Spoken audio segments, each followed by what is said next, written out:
Karon adlaw sa Martes sa ikaduhang semana sa pagkabanhaw. Ang mga Katolikong pagpanudlo mahitungod sa katilingbanong kaangayan malangkop sa usa ka pulong panaghiusa. Gitawag kita nga makighiusa sa atong mga kaigsuonan ilabi na sa mga labing huyang ug sila nga anaa sa tumang panginahanglan. Ang unang pagbasa karong adlawa naghulagway sa matuod nga pagbansay sa pakighiusa. Ang mga tawo nagdala sa ilang mga gipanag-iya ngadto sa mga apostoles sa simbahan sa ingon maapod-apod kini ngadto sa mga nanginahanglan. Sa tumang kamanggihatagon, nanghatag ang mga Kristohanon sa walay pagpaabot og balos. Nakasabot ba kita nga ang tanan nga anaa kanato, nga ang tanan sa atong pagkakita maoy gasa gikan sa Dios? Manghatag kita ngadto sa uban agig pagpasidungog sa Dios nga manggihatagon kaayong mibubo sa iyang grasya ngari kanato. Tungod kay ang tanan gasaman, dili kita hugot nga maghupot sa atong mga napanag-iya. Magpuyo kita nga nakighiusa kanila nga atong mga kaigsuunang nanginahanglan na nagbarog tapad kanila diha sa gugma ug hustisya, nag-ila nga usara kita ka pamilya, managsuon kita ug managsamang gihigugma sa Dios. Pamalandong. Ang tanan nga naa kanako ug ang tibuok nga pagkaako maoy gasa sa Dios kanako. Nakaamgo ba ako niini? Ug tungod kay gasa man, sa kamanggihatagon, andam ba akong mopaambit niini ngadto sa uban, ilabi na ni adtong labing nanginahanglan? Pagbasa gikan sa mga buhat sa mga apostoles. Ang pundok sa mga magtutuo usara sa hunahuna ug kasing-kasing. Ug wala kanilay miingon nga siya ray tag-iya sa iyang kabtangan, kundili nagambitay silang tanan sa tanang mga buta nga ilang gihuptan.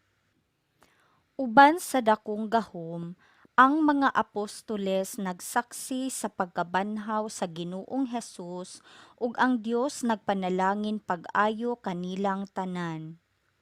Walay usa kanila nga nakulangan.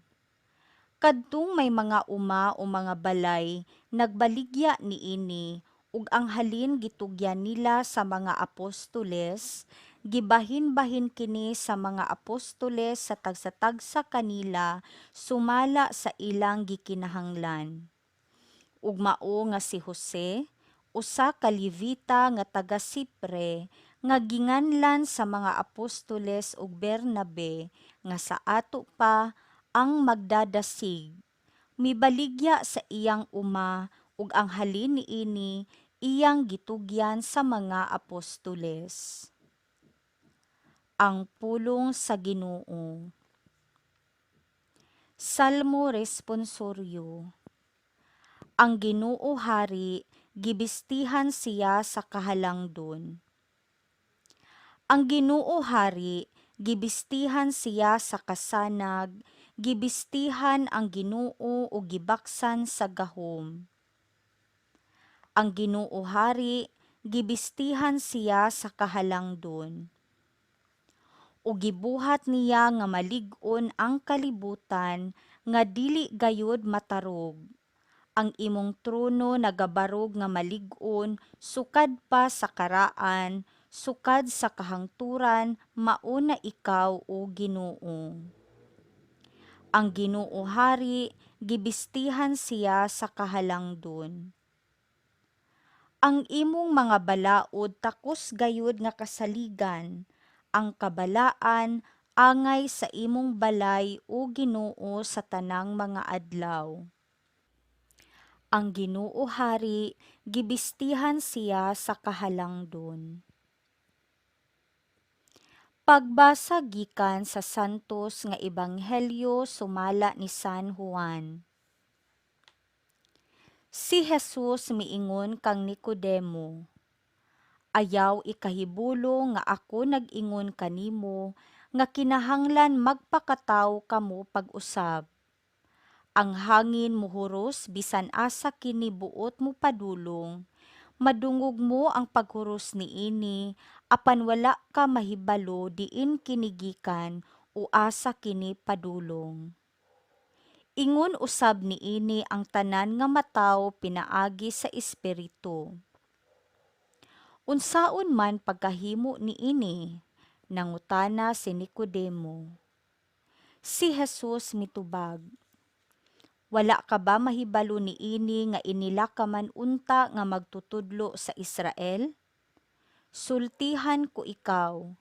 Gisulti namo ang among nahibaluan ug nagmatuod kami sa among nakita, apan wala ninyo dawata ang among mensahe.